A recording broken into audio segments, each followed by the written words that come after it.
Selamat pagi, salam sejahtera. Direct to the point, akhirnya DAP jawab persoalan Mahathir. Antinolog di dalam jawaban terkini kepada Dr. Mahathir berkata, DAP tak pernah, tak akan persoal Islam sebagai agama rasmi. Ini budak-budak yang menggunakan media sosial yang menabur fitnah. Kononnya DAP, kononnya Anwar Ibrahim, kononnya kerajaan ini. Kerajaan yang tidak mengamalkan agama Islam dan tidak mengutamakan bangsa, itu semua adalah bohong.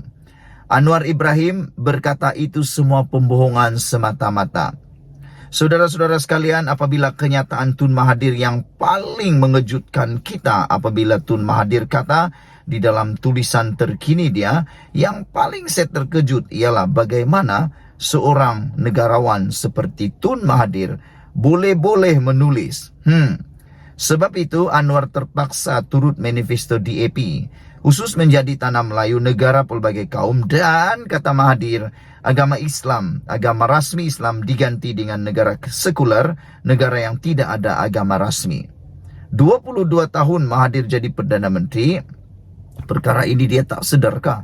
Sekarang bila Anwar Ibrahim jadi Perdana Menteri, baru dia mainkan, putar balik cerita ini.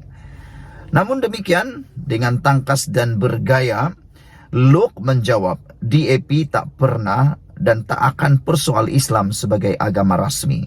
Belum pernah terjadi. Menteri Pengangkutan Anthony Lok membidas Dr. Mahathir Mohamad susulan kenyataan bekas Perdana Menteri itu bahwa tindakan mempromosi negara berbilang bangsa adalah bertentangan dengan perlembagaan persekutuan. Mahathir turut mendakwa Perdana Menteri Anwar Ibrahim terpaksa menuruti manifesto DAP untuk menjadikan negara ini berbilang kaum dan tanpa agama rasmi kerana parti komponen Pakatan Harapan PH itu mempunyai 40 kerusi parlimen. Setiausaha Agung DAP itu menyifatkan kenyataan Mahathir sebagai tidak berasas dan menegaskan bahawa semua ahli parlimen DAP menghormati perlembagaan persekutuan termasuk kedudukan Islam sebagai agama rasmi persekutuan. DAP tidak pernah dan tidak akan mempersoalkan kedudukan Islam sebagai agama rasmi persekutuan yang termaktub dalam perlembagaan persekutuan.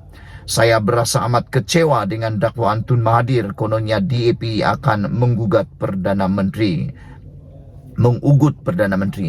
Apakah beliau sudah lupa bahawa semasa beliau menjadi Perdana Menteri dari Mei 2018 sehingga Februari 2020, beliau didukung oleh 42 ahli parlimen DAP. Itu persoalan daripada Anthony Lok. Apakah Mahathir sudah lupa bahawa ketika dia menjadi Perdana Menteri dulu, siapa yang mendukung beliau? DAP juga kan? Inilah yang dipanggil hipokrasi tertinggi Tun Mahathir. Ketika dia disokong DAP untuk menjadi Perdana Menteri, dia sokong pula, dia kata DAP ini terbaik pula, DAP bagus pula. Dia tak pula memburukkan DAP, dia tak pula mengecam DAP. Tapi apabila DAP tak lagi menyokong dia, akhirnya dia kata DAP nak mengubah negara ini menjadi negara sekuler. Bukankah itu sesuatu yang tidak adil? Bukankah ini sesuatu yang dikatakan hipokrasi tertinggi sekali Tun Mahathir? Yang mana bila DAP sokong dia, dia pula suka. Tapi bila DAP tak lagi menyokong dia, dia pula kata DAP akan mengancam Malaysia. Menteri Pengangkutan itu berkata, sejak negara mencapai kemerdekaan, Malaysia terkenal sebagai sebuah negara berbilang kaum dan dapat hidup bersama secara aman.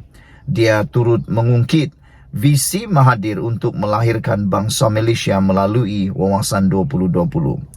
Mengapa hari ini Mahathir sanggup mengambil satu pendirian yang begitu bermusuhan dengan masyarakat berbilang kaum di Malaysia, kata beliau.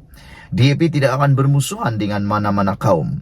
Kita akan terus berkhidmat demi negara dan memainkan peranan untuk membina sebuah masyarakat yang bersatu padu berasaskan prinsip-prinsip rukun negara, kata Anthony Lok.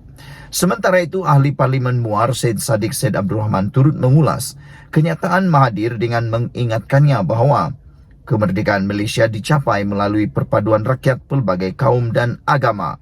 Sabah dan Sarawak bergabung sebagai rakan kongsi yang sama, menunjukkan komitmen kita terhadap keterrangkuman. Hari ini rakyat Malaysia mengutamakan identiti nasional bersama mereka daripada mana-mana etnik atau tanah air nenek moyang. Rakyat Malaysia yang lahir hari ini bangga dipanggil rakyat Malaysia, bukan India atau China.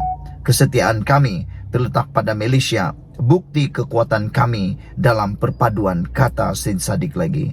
Saudara-saudara sekalian, saya tertarik dengan kenyataan daripada Syed Saddiq ini apabila beliau menulis Mahathir lupakah bahawa kemerdekaan Malaysia ini dicapai melalui perpaduan pelbagai rakyat, pelbagai kaum dan agama.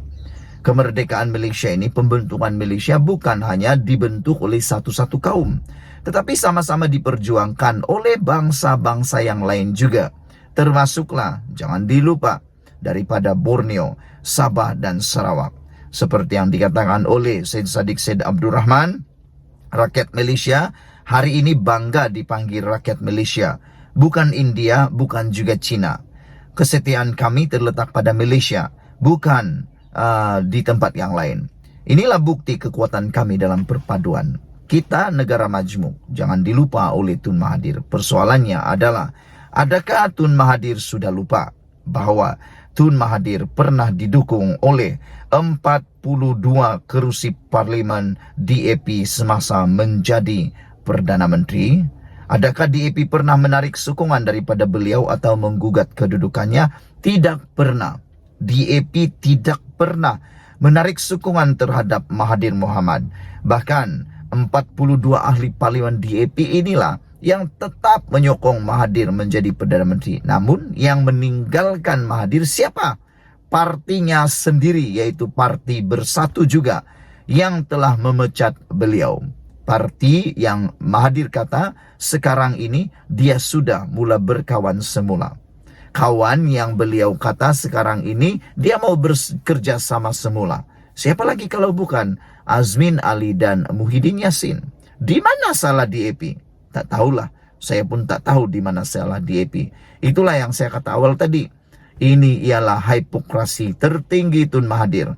Waktu 42 ahli parlimen menyokong beliau, tidak pula dia cakap DAP ini mengancam.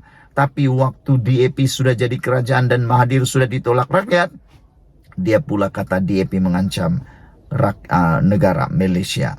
Apa pendapat kamu semua? Sila tinggalkan komen Anda, tekan butang subscribe. Malaysia kita punya, kita jaga sama-sama. Cintai Malaysiaku. Kita jumpa lagi. Bye-bye.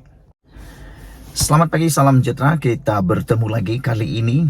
Tun Mahathir, giliran Tun Mahathir kena satu tapak tangan di muka.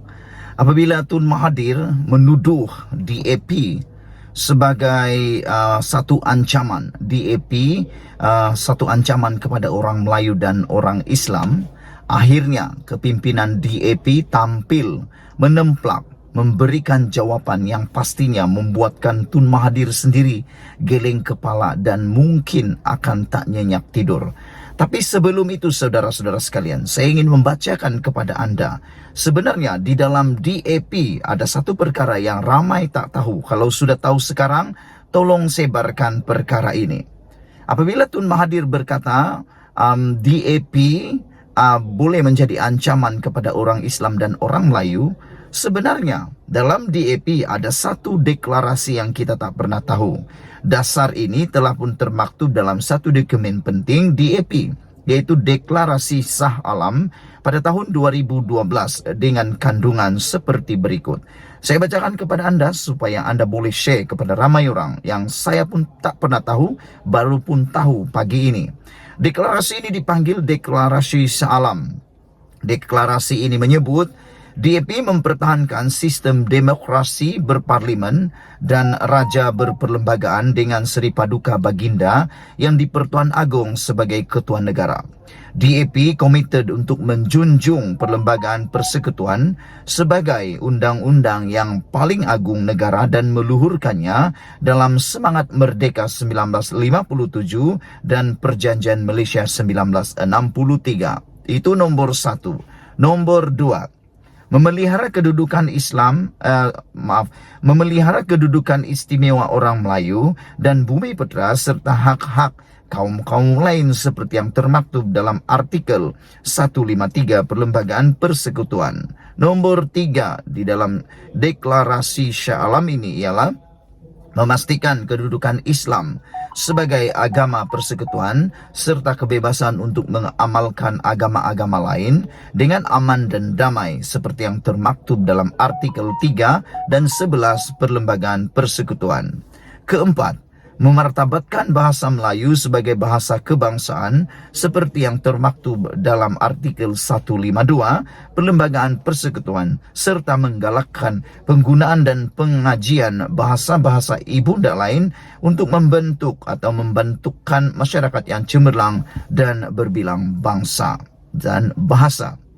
Saudara-saudara sekalian, berdasarkan deklarasi Shah Alam 2012 ini, dari mana celahnya Tun Mahathir mengatakan bahawa DAP boleh mengancam orang Melayu dan Islam. Tak tahu dari mana sudut mana, dari celah mana Mahathir kata promosi negara berbilang bangsa bercanggah dengan perlembagaan. Dalam hantaran terbaru di media sosial Tun Mahathir kemarin, Mahathir sekali lagi membangkitkan isu yang dekat dengan hatinya mengenai ancaman DAP kepada orang Melayu dan Islam. Mahathir berkata apa yang dibangkitkannya adalah perkara yang termaktub dalam Perlembagaan Persekutuan. Kerajaan sekarang mendakwa Malaysia adalah negara demokratik, kononnya ada kebebasan bersuara. Mahathir berkata sebaliknya bertentangan dengan perlembagaan ialah mempromosi negara berbilang bangsa. Mahathir berkata lagi mengulas mengenai DAP, bekas ahli parlimen Langkawi itu berkata, parti itu mengikat Perdana Menteri Anwar Ibrahim dengan jumlah kerusi yang dimenanginya.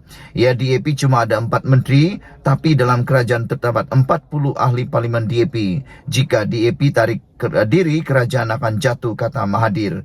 Sebab itu Anwar terpaksa turut manifesto DAP, khusus menjadi tanah Melayu negara pelbagai kaum dan agama, rasmi Islam diganti dengan negara sekuler, negara yang tidak ada negara agama rasmi, kata Mahathir. Apa yang dia dakwa ini sebenarnya semuanya tidak berasas.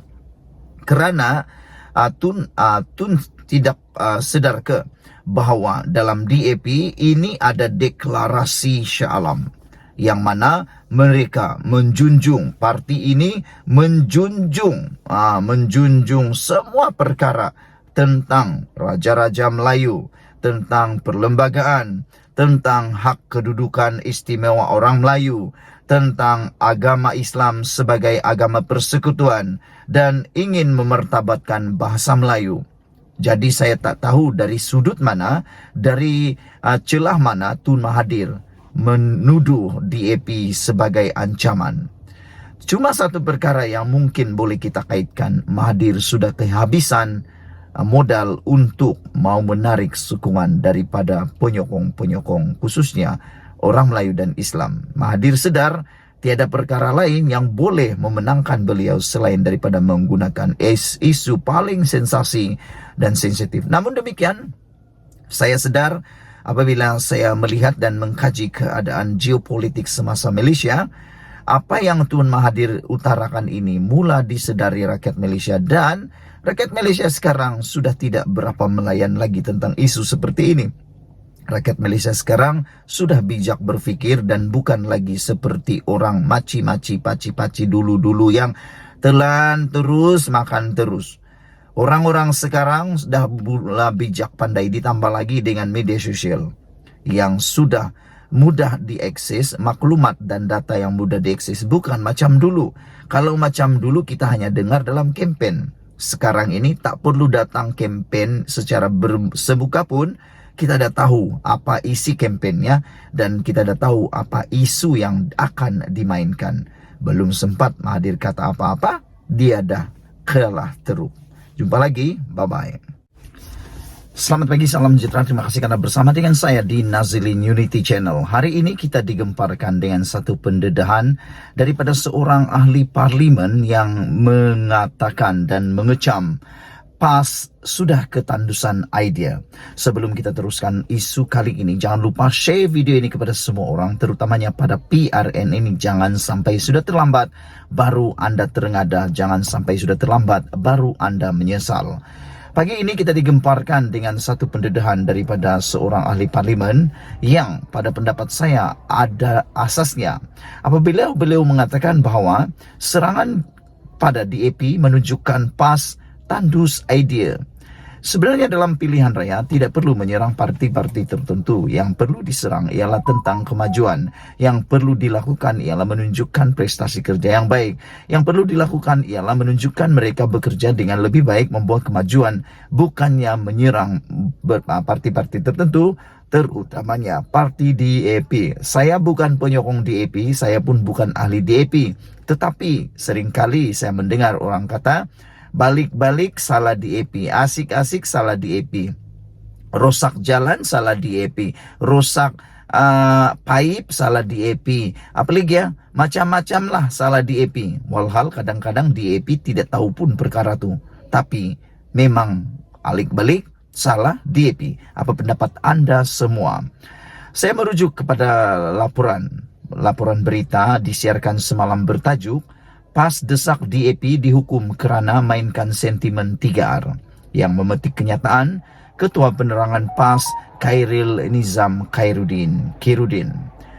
Khairil Nizam dilaporkan mendesak tindakan ke atas DAP selepas mendakwa parti itu memainkan sentimen 3R, yaitu agama, perkauman dan raja-raja menjelang pilihan raya PRN tidak lama lagi. Seperti biasa, PAS terus memainkan naratif sumbang semua salah DAP. Mereka lebih-lebih lagi menjelang PRN yang akan datang. Teknik lapuk seperti ini sudah pun boleh dijangka, sekaligus mencerminkan realiti bahawa pihak di sebelah sana sudah ketandusan idea.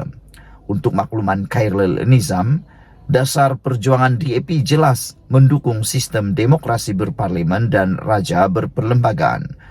Dasar ini telah pun termaktub dalam satu dokumen penting DAP, yaitu Deklarasi Shah Alam 2012 dengan kandungan seperti berikut. Nombor 1, mempertahankan sistem demokrasi berparlimen dan raja berperlembagaan dengan Seri Paduka Baginda Yang di-Pertuan Agong sebagai Ketua Negara. DAP komited untuk menjunjung perlembagaan persekutuan sebagai undang-undang yang paling agung negara dan meluhurkannya dalam semangat Merdeka 1957 dan Perjanjian Malaysia 1963. Nombor 2, memelihara kedudukan istimewa orang Melayu dan bumi putera serta hak-hak kaum lain seperti yang termaktub dalam artikel 153 Perlembagaan Persekutuan. Nombor 3, memastikan kedudukan Islam sebagai agama persekutuan serta bebas untuk mengamalkan agama-agama lain dengan aman dan damai, seperti yang termaktub dalam artikel 3 dan 11 Perlembagaan Persekutuan. Nombor 4, memartabatkan bahasa Melayu sebagai bahasa kebangsaan, seperti yang termaktub dalam artikel 152 Perlembagaan Persekutuan, serta menggalakkan penggunaan dan pengajian bahasa-bahasa ibunda lain untuk membentuk masyarakat yang cemerlang dan berbilang bahasa. Justru sudah terang lagi bersuluh bahawa landasan perjuangan DAP sentiasa selari dengan perkara-perkara yang disebut di atas. Sebaliknya, apa yang membimbangkan kita adalah kenyataan-kenyataan yang keluar dari pemimpin-pemimpin PAS sendiri yang dilihat menyentuh sensitiviti masyarakat di negara ini. Salah satu adalah kenyataan Presiden PAS Abdul Hadi Awang yang mendakwa komuniti bukan Islam dan bukan bumi putra adalah golongan paling banyak terbabit rasuah. Sebelum ini juga heboh di media sosial, Abdul Hadi Awang terus mempertikaikan pelantikan Anwar Ibrahim sebagai Perdana Menteri yang ke-10. Berita Harian melaporkan ini kerana beliau dikatakan menyindir keputusan pihak Istana Negara apabila mengaitkan pelantikan itu dengan masa kecederaan dalam perlawanan bola sepak.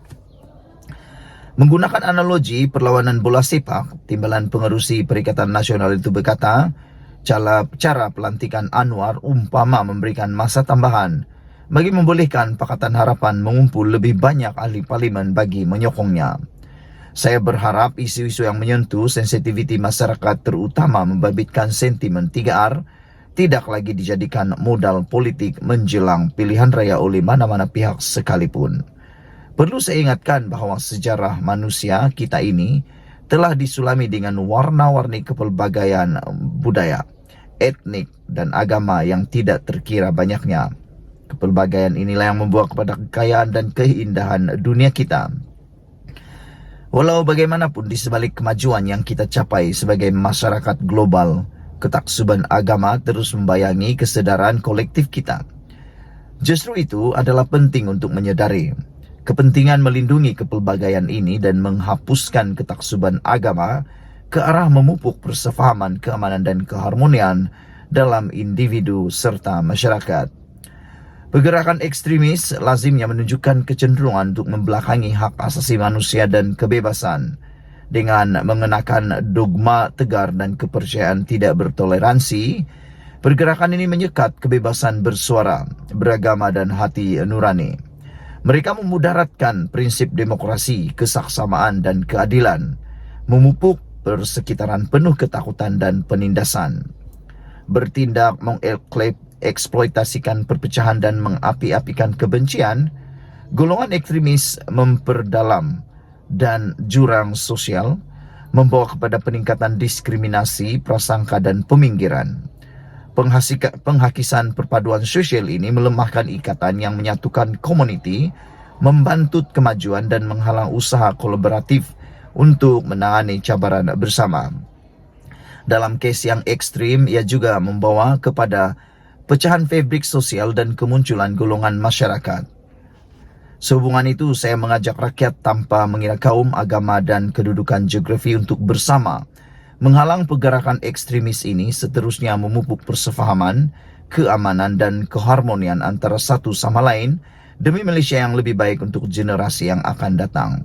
Ditulis oleh Sir Lena Abdul Rashid, anggota Parlimen Bukit Bendera.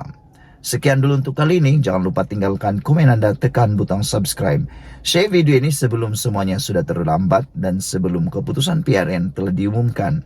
Jangan sampai nasi sudah menjadi bubur barulah anda terngada. Kita jumpa lagi. Bye-bye.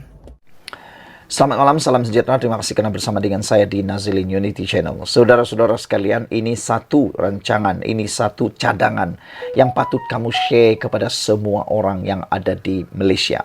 Rancangan ini ialah seeloknya setiap bulan ada menteri menerjah KLIA. Anda setuju dengan perkara ini? Saya ulang balik dalam bahasa yang mudah sebab yang saya baca ini dari sabudin.com.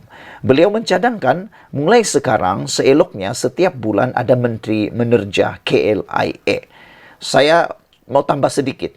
Mulai sekarang setiap jabatan, khususnya kementerian-kementerian yang berkaitan dengan penguatkuasaan, perlu dilawat oleh menteri setiap bulan. Itu lebih bagus. Bukan KLIA saja.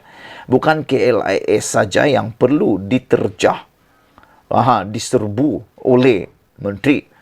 Tetapi semua tempat yang menjadi laluan kepada pelancong dan juga orang asing. Seperti sempadan negara, KLIA, pelabuhan dan sebagainya. Ini baru ngam. Kalau KLIA saja tak cukup. Tapi walau bagaimanapun, bolehlah dimulai. Sekarang seeloknya setiap bulan ada menteri menerjah KLIA. Ini baru terbaik supaya lebih baik perkhidmatan mereka. Selain itu, kan ramai menteri. Kalau tiap-tiap bulan satu orang kan bagus. Bukan banyak kali pun, 1 jam setiap bulan. Menteri ini dulu mulai, menteri ini dan menteri ini, menteri ini. Itu sebabnya saya sokong cadangan sabudin.com ini. Supaya setiap bulan KLIA diterjah menteri. Tak susah pun. Bulan ini menteri lain, bulan depan menteri lain, bulan depan menteri lain, bulan depan menteri lain. Maka terjagalah KLIA daripada tuduhan-tuduhan yang tidak kita ingini. Secara umumnya kita tentu boleh bersetuju dengan bekas pengarah bahagian operasi khas SPRM Bahri Muhammad Zin yang mengecam Menteri Pelancongan Seni dan Kebudayaan Tiong King Sing atas tindakannya menerjah KLIA bagi melepaskan seorang pelancong China adalah suatu perbuatan salah, iaitu menghalang pejabat awam dalam menjalankan tugas mereka. Katanya dakwaan menteri berkenan tentang wujudnya amalan rasuah di kalangan kaki tangan imigresen di KLIA menimbulkan banyak syak wak sangka di sebaliknya. Jika saya jadi pegawai immigration itu, saya akan warning menteri itu 2 kali agar jangan ganggu kerja saya. Jika kali ketiga dia masih tidak dengar, saya akan tangkap dia dan kesalahan di atas kesalahan mengganggu tugas penjawat awam, ujar beliau. Sehubungan itu, Bahri menggesa agar Perdana Menteri Anwar Ibrahim mengambil tindakan terhadap Tiong King Seng yang perbuatannya itu telah membuat menjadi liability kepada kerajaan. Ya, daripada sudut itu memanglah ternampak ada kesalahan telah dilakukan oleh menteri berkenan. Cuba orang biasa yang melakukan demikian, senang-senang dah kena tangkap dan kemudian pastilah akan didakwa di mahkamah, kata beliau. Pun begitu di sudut lain, terjahan Tiong, walau apa alasan dan kecenderungan sekalipun, ada juga kesan baik daripadanya. Daripada terjahan beliau yang menjadi kontroversi dan bualan dalam masyarakat itu, ia menyebabkan Anwar turut tergerak hati untuk melakukan lawatan mengejut ke KLIA juga. Dalam lawatan mengejut Anwar itu, baru terdedah bahawa hanya 1 mesin pengimbas kastam yang beroperasi, manakala 6 lagi mengalami kerosakan. Bagaimana mesin pengimbas di sebuah lapangan terbang bertaraf antarabangsa hanya ada 1 saja yang boleh digunakan. 6 yang tidak boleh digunakan itu pula entah-entah sudah lama mengalami kerosakannya dan dibiarkan begitu saja tidak dibaiki. Mujur, Anwar buat lawatan mengejut yang didorong oleh terjahan mengejut Tiong ke KLIA, maka akhirnya terdedahlah 6 mesin pengimbas kastam yang tidak berfungsi itu. Kalau Tiong tidak menyebut KLIA, sudah pasti Anwar pun tidak tergerak hati nak buat lawatan mengejut ke lapangan terbang itu, dan tanpa lawatan mengejut Perdana Menteri, pastilah tidak terdedah adanya kerosakan 6 mesin pengimbas kastam itu. Susulannya, sebagai satu lagi tindakan terkejut, Timbalan Menteri Keuangan Ahmad Maslan segera mengumumkan kerosakan 6 mesin pengimbas yang rosak sudah entah berapa lama itu akan mula dibaiki hari ini. Katanya, urusan pembaikan itu melibatkan kos lebih RM1 juta. Tengok. Boleh pula cepat membaiki dan meluluskan peruntukan untuk membaikinya. Kenapa selama ini ia dibiarkan rosak dan sampai 6 sekali rosak, tetapi tiada mana-mana pihak yang tercelik mata dan terbuka hati untuk membaikinya? Maka, dalam kita marah-marah kepada Tiong, kita, rakyat Malaysia, sewajarnya juga mengucapkan terima kasih kepada beliau. Walaupun terjahannya ke KLIA baru-baru ini menimbulkan pelbagai spekulasi dan kecaman berkaitan maksud dan tujuannya berbuat demikian.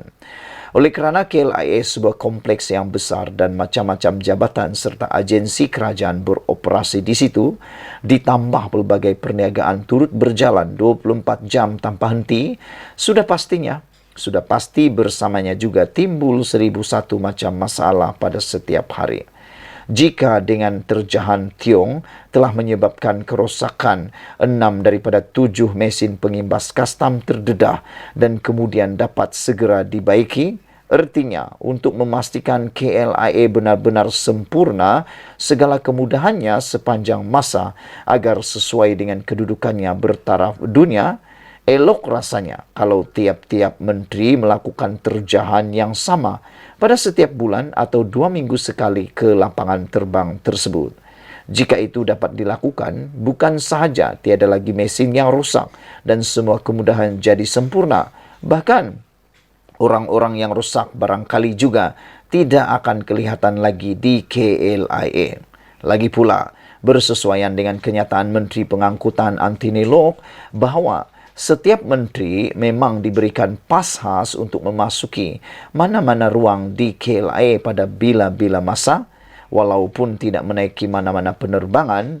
Makna kata, jika menteri membuat terjahan ke KLIA, ia adalah sesuatu yang dibenarkan dan bukan satu kesalahan.